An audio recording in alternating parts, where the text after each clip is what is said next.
If you Google Italian Hangover Cake, you'll end up coming up with a bunch of different ways to make it. I've seen some include nuts, pineapple, instant pudding, box yellow cake mix. The problem is I want to make the famous cake that Dave Portnoy ranked a 9.4 in, well, quite a unique way.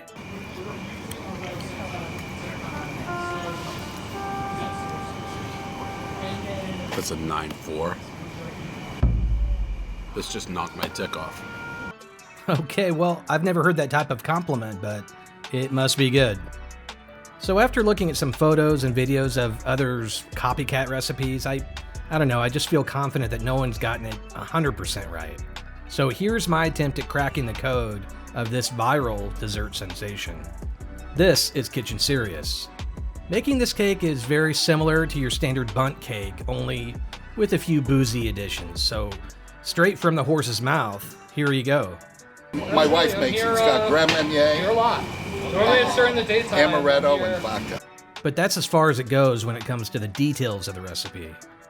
Now, I don't really buy spirits per se, so I found this nice little bottle of amaretto, which is the perfect amount for this recipe. It's 50 milliliters, so just about a quarter cup. You might be able to find Grand Marnier in a similar sized bottle, but I opted for a slightly larger one since this recipe does call for more. Also, if you'd like to use Cointreau instead of Grand Marnier, feel free, but I wanted to stick to the ingredients that I know for sure are used in the original DeFazio recipe. The linchpin of this whole recipe falls on the boozy syrup that gets poured over the cake after it comes out of the oven. So for this, I'm going to combine 1.5 cups of water, 1 cup of sugar, and a quarter cup each of vodka, amaretto, and Grand Marnier.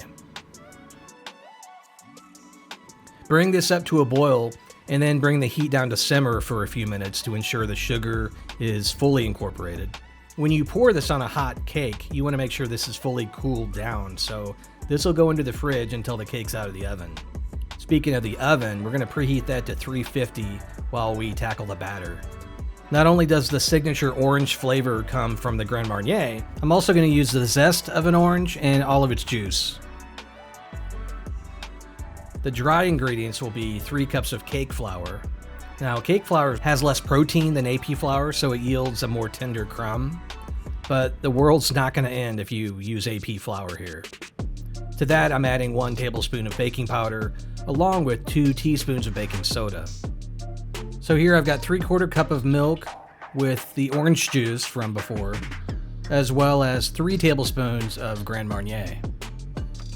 In my mixing bowl, I'm going to add 1 3/4 cups of sugar, as well as the orange zest. Now, almost as if I'm making a cocktail, I'm going to muddle the orange zest into the sugar. This is really going to bring out that natural oil and infuse the sugar with a little extra punch of orange. Now add 1 cup of softened butter, that's 2 sticks, and mix. And occasionally scrape down the sides, you know the drill. Mix this until it's light and fluffy, which is when I'm going to slowly add a 1/2 cup of extra virgin olive oil. Now gradually work in 4 large eggs. 1 at a time, make sure each one gets incorporated before you add the next. Now I'm just going to stagger my wet and dry ingredients here. So start with about 1/3 of the flour mixture, followed by 1/2 of the milk mixture. Wait for that to get incorporated before doing that all over again, and finally you're going to end with the last 1/3 of the flour mix.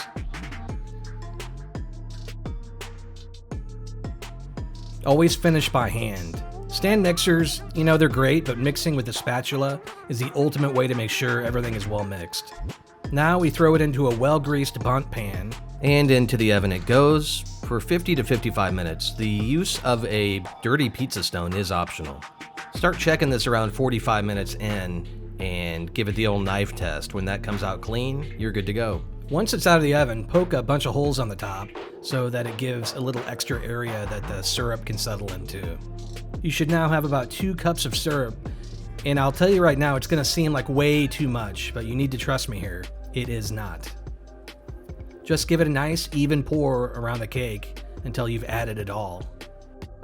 I want this next part to illustrate how important it is to allow it to fully cool before trying to get it out of the pan. Let this cool for at least an hour probably, and it should come out beautifully, so long as you gave the pan a good spray with oil.